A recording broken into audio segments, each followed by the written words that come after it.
Hello প্রিয় ছাত্রছাত্রী, কেমন আছো? আমি তোমাদেরকে গত দিনে যে লেকচারটা দিয়েছিলাম সেটা নিশ্চয়ই তোমরা দেখেছ। আমি Mohammad Abdul Naim, ideal degree college Belpukur, Puthia, Rajshahi রসায়ন বিজ্ঞান বিভাগের একজন প্রভাষক।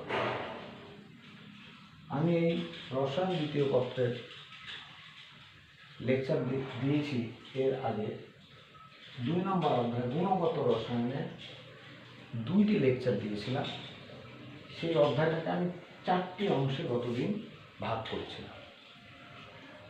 প্রথম দিন নিয়েছিলাম পরমাণুবাদ ও বর্ণালী, দ্বিতীয় দিন কোয়ান্টাম বলবিদ্যা ও ইলেকট্রন বিন্যাস ও 3টি নীতি নিয়ে আমি আলোচনা করেছিলাম।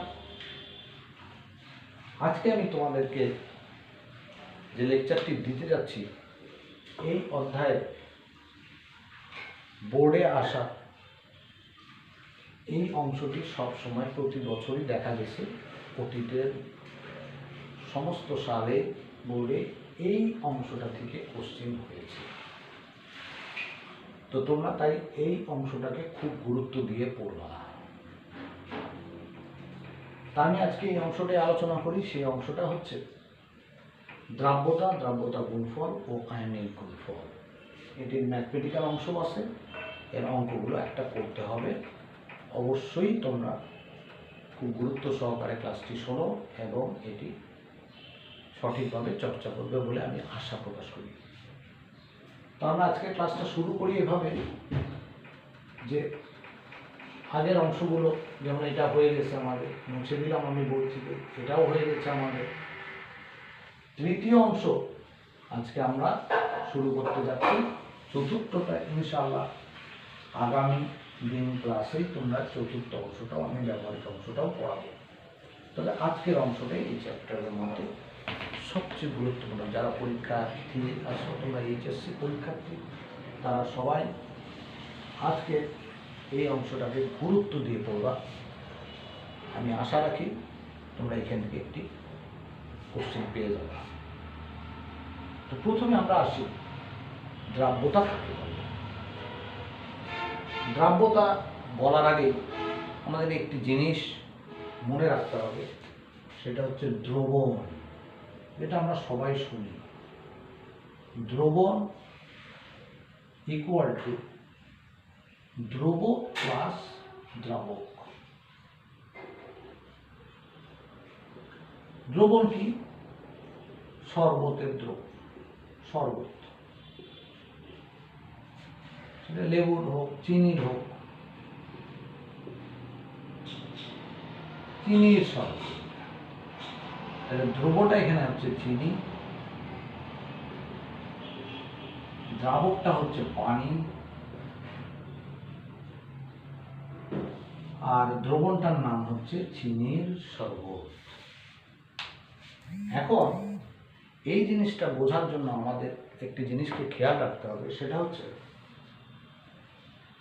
তোমরা বাসায় খেয়াল করবা যে 1 গ্লাস পানি নিয়ে তার ভিতরে 2 চামচ চিনি গুলালেও হয়, 5 চামচ চিনি গুলাও, 10 চামচ চিনি গুলাও, 20 চামচ চিনি গুলাও, এইভাবে আস্তে আস্তে আস্তে আস্তে চিনিগুলো আর গুলছে না। এই যে গুলছে না, এই তত্ত্বটার নামই হচ্ছে দ্রাব্যতা। এই যে গুলছে না, তাই দ্রাব্যতার সংজ্ঞা বললে আমরা এইভাবে বলতে পারি, নির্দিষ্ট তাপমাত্রায়, অবশ্যই তাপমাত্রাটা বিরাট ফ্যাক্টর একটা দ্রাব্যতার ক্ষেত্রে। নির্দিষ্ট তাপমাত্রায় 1 লিটার দ্রাবকের মধ্যে সর্বোচ্চ যে পরিমাণ দ্রব দ্রবীভূত থাকে তাকেই বলা হয় ওই দ্রবের দ্রাব্যতা। তাকেই বলা হয় ওই দ্রবের দ্রাব্যতা। তাহলে দ্রাব্যতার সংজ্ঞা কি? আমরা আবার একটু দেখি। দ্রাব্যতা হচ্ছে নির্দিষ্ট তাপমাত্রায় 1 লিটার দ্রাবকের মধ্যে সর্বোচ্চ যে পরিমাণ দ্রব দ্রবীভূত থাকে তার নাম হচ্ছে দ্রাব্যতা। দ্রাব্যতা চিন্তা করতে গেলে আমাদের দ্রবণ সম্পর্কে চিন্তা করতে হয়। 3 ধরনের দ্রবণ আছে। একটা হচ্ছে সম্পৃক্ত দ্রবণ, আর একটা হচ্ছে অসম্পৃক্ত দ্রবণ, আর একটা নাম হচ্ছে অতিপৃক্ত দ্রবণ। সম্পৃক্ত দ্রবণ কি? নির্দিষ্ট তাপমাত্রায় যে দ্রবণের মধ্যে আর দ্রব যোগ করলেও দ্রবীভূত হবে না, আর দ্রব যোগ করলেও, এক দানা দ্রব যোগ করলেও আর দ্রবীভূত হবে না, সেটার নামই হচ্ছে সম্পৃক্ত দ্রবণ। অর্থাৎ নির্দিষ্ট তাপমাত্রায় কোনো নির্দিষ্ট পরিমাণ দ্রাবকে সর্বোচ্চ যে পরিমাণ দ্রব দ্রবীভূত থাকে তাকেই বলা হয় সম্পৃক্ত দ্রবণ। অসম্পৃক্ত দ্রবণ কি? সহজে বোঝা যাচ্ছে। অসম্পৃক্ত হচ্ছে নির্দিষ্ট তাপমাত্রায় নির্দিষ্ট পরিমাণ দ্রাবকে আরও যদি দ্রব যোগ করা হয় তাহলে সে দ্রবীভূত হয়ে যায়, দ্রবীভূত হয়ে যায়, তাকেই বলা হয় অসম্পৃক্ত দ্রবণ। অর্থাৎ সর্বোচ্চ পরিমাণ দ্রবীভূত থাকে না, সর্বোচ্চতে একটু কম থাকে, ফলে আরও দিলে ও দ্রবীভূত হয়ে যায়, সেটাকে বলা হয় অসম্পৃক্ত দ্রবণ। আর অতিপৃক্ত দ্রবণ কি? অতিপৃক্ত দ্রবণ হচ্ছে একটা সম্পৃক্ত দ্রবণের মধ্যে তুমি যদি আরও দ্রব যোগ করো, আরও চিনি দিলা, তাহলে দেখা যায় যে চিনিটা আগে যা বলছিল তার থেকেও বেশি পরিমাণ সে পদক্ষিপ্ত হয়ে গেছে, অর্থাৎ পদক্ষেপ পড়ে যাবে, নিচে তলানি পড়ে যাবে, সেই দ্রবণটার নামই হচ্ছে অতিপৃক্ত দ্রবণ। অর্থাৎ যে সম্পৃক্ত দ্রবণের মধ্যে আরও দ্রব যোগ করলে সে দ্রবীভূত না হয়ে পদক্ষিপ্ত হয়ে যায়, সেটার নাম হচ্ছে অতিপৃক্ত দ্রবণ। এই অতিপৃক্ত দ্রবণেরই অধক্ষেপের অঙ্কই এইখানে তোমাদের বোর্ডে আসে। তাহলে অতিপৃক্ত দ্রবণের অঙ্কগুলোই আমাদেরকে করতে হয়। প্রশ্নটা এরকম থাকে, দ্রবণটি কি অমক অমক জিনিস দ্রবীভূত করলে দ্রবণটি সম্পৃক্ত হবে না অসম্পৃক্ত হবে না অধক্ষিপ্ত হবে? সম্পৃক্ত হতে সেটা ক্যালকুলেশন করে আমাদের বের করে অঙ্কটা করতে হবে। এই চ্যাপ্টারের মেইন থিম হচ্ছে এইটাই। তাহলে দ্রাব্যতা আমরা কি ভুলে গেলাম? দ্রাব্যতা হচ্ছে নির্দিষ্ট তাপমাত্রায় 1 লিটার দ্রাবকে সর্বোচ্চ যে পরিমাণ দ্রব দ্রবীভূত থাকে, বা নির্দিষ্ট পরিমাণ দ্রাবকে সর্বোচ্চ যে পরিমাণ দ্রব দ্রবীভূত থাকে, সেটাই হচ্ছে ওর দ্রাব্যতা। এবার আসি, দ্রাব্যতারই আরেকটি নাম হচ্ছে, অংশ আছে, সেটার নাম হচ্ছে দ্রাব্যতা গুণফল, যেটাকে ইংরেজিতে বলা হয় সলিবিলিটি প্রোডাক্ট। তাকে বলা হয় সলিবিলিটি প্রোডাক্ট। আরেকটি অংশ আছে আয়নিক গুণফল, আয়নিক। তাহলে সলিবিলিটি প্রোডাক্ট ও আয়নিক প্রোডাক্ট কি, এই জিনিসটা বোঝার জন্য আমাদের একটি উদাহরণ দেখাতে হবে। আমি তোমাদেরকে উদাহরণের সাহায্যে দ্রাব্যতা গুণফল এবং আয়নিক গুণফল বুঝিয়ে দিচ্ছি। তোমরা সবাই খেয়াল রাখো, আমি 3টা সমীকরণ লিখছি। সোডিয়াম ক্লোরাইড, সোডিয়াম প্লাস যোগ ক্লোরাইড মাইনাস। আরেকটি লিখি ক্যালসিয়াম হাইড্রোক্সাইড। ক্যালসিয়াম হাইড্রোক্সাইড কি? Calcium 2 plus 2OH minus. আরেকটি দেখি অ্যালুমিনিয়াম ক্লোরাইড। অ্যালুমিনিয়াম ক্লোরাইড কি? Al3 প্লাস যোগ 3Cl মাইনাস। যদি সে একটি সোডিয়াম ক্লোরাইড, একটি দ্রবণ, এটা সোডিয়াম ক্লোরাইডের দ্রবণের মধ্যে যদি এটার ঘনমাত্রা 1 মোলার হয়, তাহলে এটার ঘনমাত্রা, এই আয়নের ঘনমাত্রা 1 মোলার, এই ক্লোরাইডের ঘনমাত্রা হবে 1 মোলার। ঠিক এটারও তাই, যদি এরকম হয়, এটার যা ঘনমাত্রা হবে এই আয়নের ঘনমাত্রা হবে, এই আয়নেরও ঘনমাত্রা সেই রকমভাবে হবে। যেমন যদি সে এইটা যদি S ধরা হয়, S, তাহলে দ্রাব্যতা গুণফল কি? SP সমান সমান কি হবে? এটা হচ্ছে দ্রাব্যতা গুণফল। দ্রাব্যতা গুণফল কি? SP সমান সমান কি হবে? S গুণন এস। তার মানে কি, দ্রাব্যতার গুণফল হচ্ছে এস গুণন এস, মানে ওই দ্রবণে বিদ্যমান আয়নগুলোর ঘনমাত্রার ঘাত এবং সহগ সহঘাতের গুণফলকেই বলা হয় দ্রাব্যতার গুণফল। তাহলে কি বললাম, কোন দ্রবণের মধ্যে বিদ্যমান আয়নগুলো সহগ সহঘাতের গুণফলকেই বলা হয় দ্রাব্যতার গুণফল।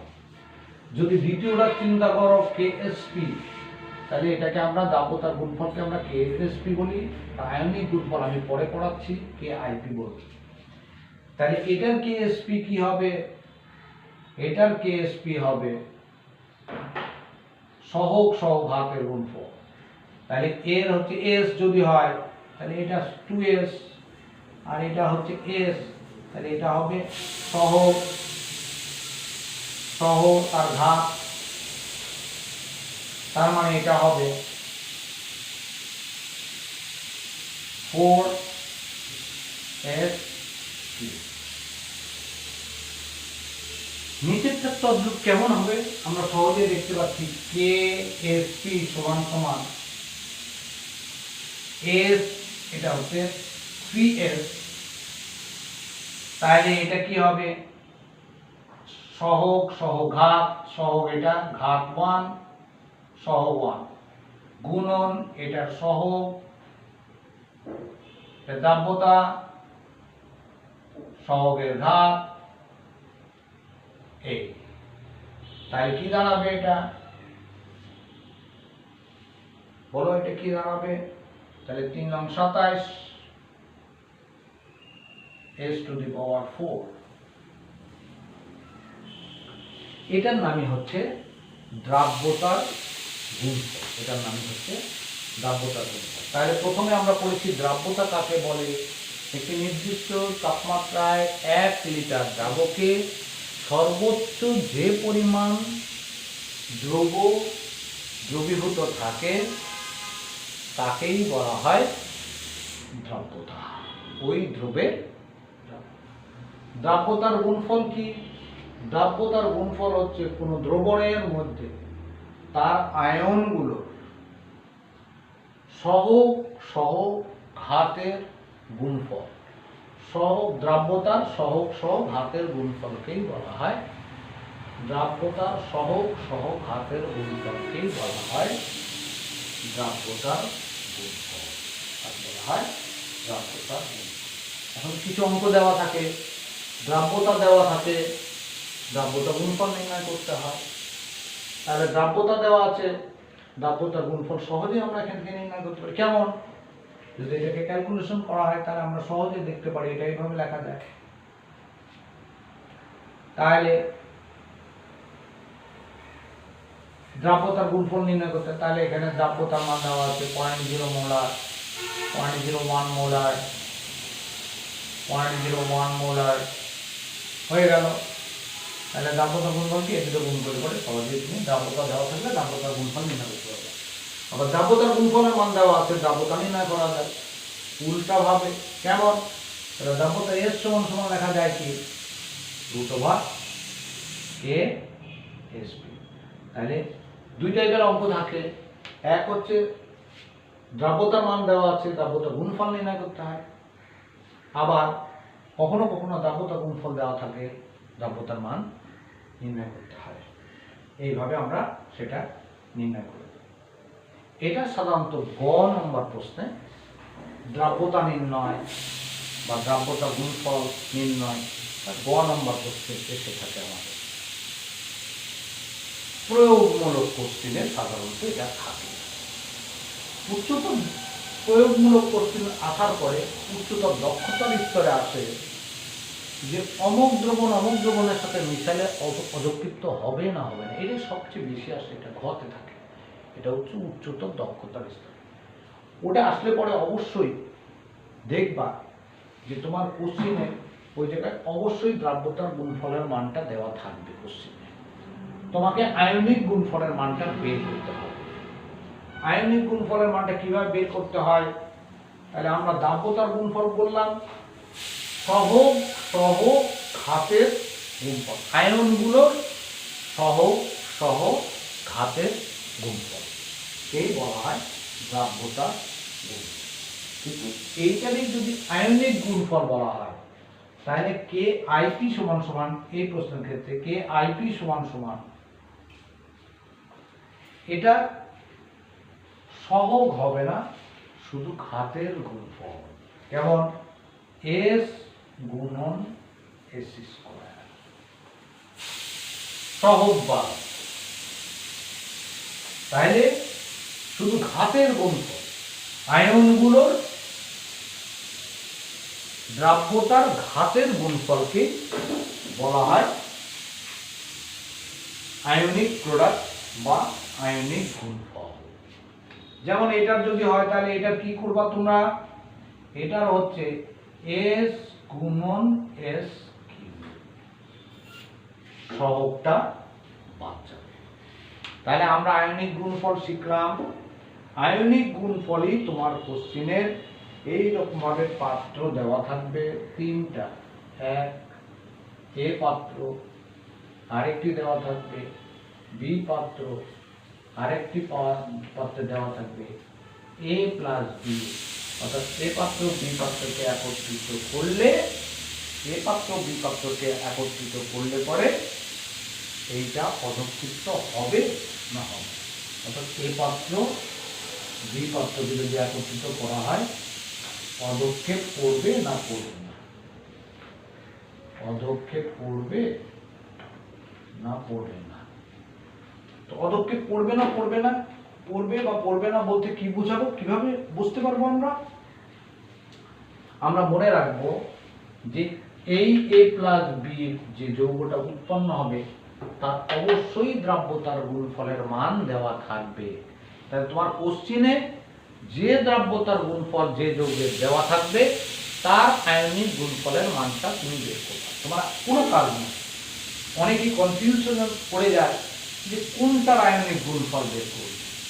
তো তুমি মনে রাখবা তোমার কোশ্চিনে যেটার দ্রাব্যতার গুণফলের মান যে যৌগের দেওয়া থাকবে তারই আয়নিক গুণফলটা শুধু বের করতে হবে। সে এই আয়নিক গুণফল বের করতে গেলে তাহলে কি বললাম, সহগ বাদ দিয়ে শুধু ঘাতের গুণফলগুলো করতে হবে। আর দ্রাব্যতার গুণফল বার করতে গেলে কি করতে হবে, সহগ সহ ঘাতের গুণফল, সহগ সহ ঘাতের গুণফলগুলো বের করতে হবে।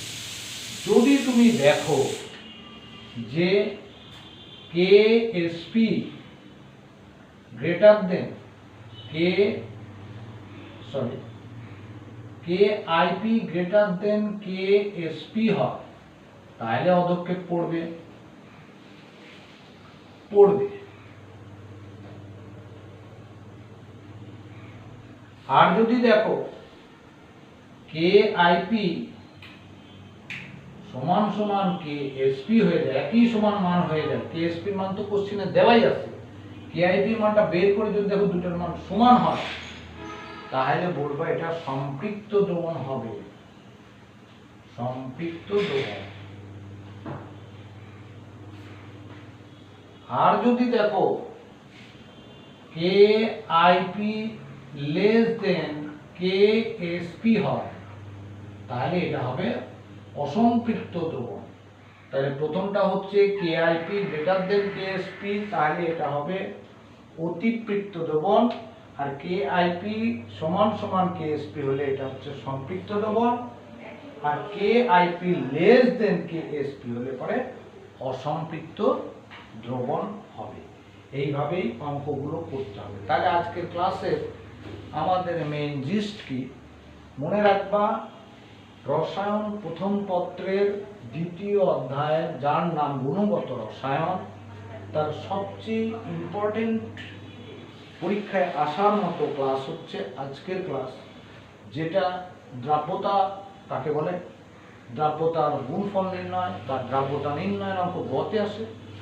আর আয়নিক গুণফল নির্ণয় করে সে পদক্ষেপ করবে না সম্পৃক্ত দ্রবণ হবে না অসম্পৃক্ত দ্রবণ হবে, এই নির্ণয়টা করতে হবে, যার থিওরি বা ফর্মুলা তোমাদেরকে আমি শিখাই দিলাম। এইভাবে আমাদের করতে হবে। মনে রাখবে এটা খুবই গুরুত্বপূর্ণ ক্লাস। এই ক্লাসটা তোমরা ভালো মতো চর্চা করবে।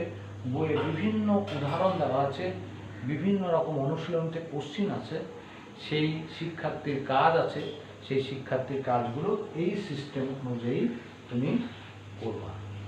তাহলে ভালো থাকো, তোমরা সবাই সুস্থ থাকো, আল্লাহ তোমাদেরকে সুস্থ রাখুক।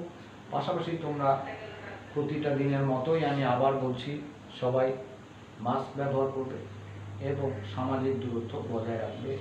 সরকারের যে সমস্ত নিয়মকানুনগুলো আছে, জমায়েত হবে না এক জায়গায়, বেশি আড্ডা মারবে না, একা একা ফাঁকা থাকার চেষ্টা করবে এবং সুস্থ থাকবে।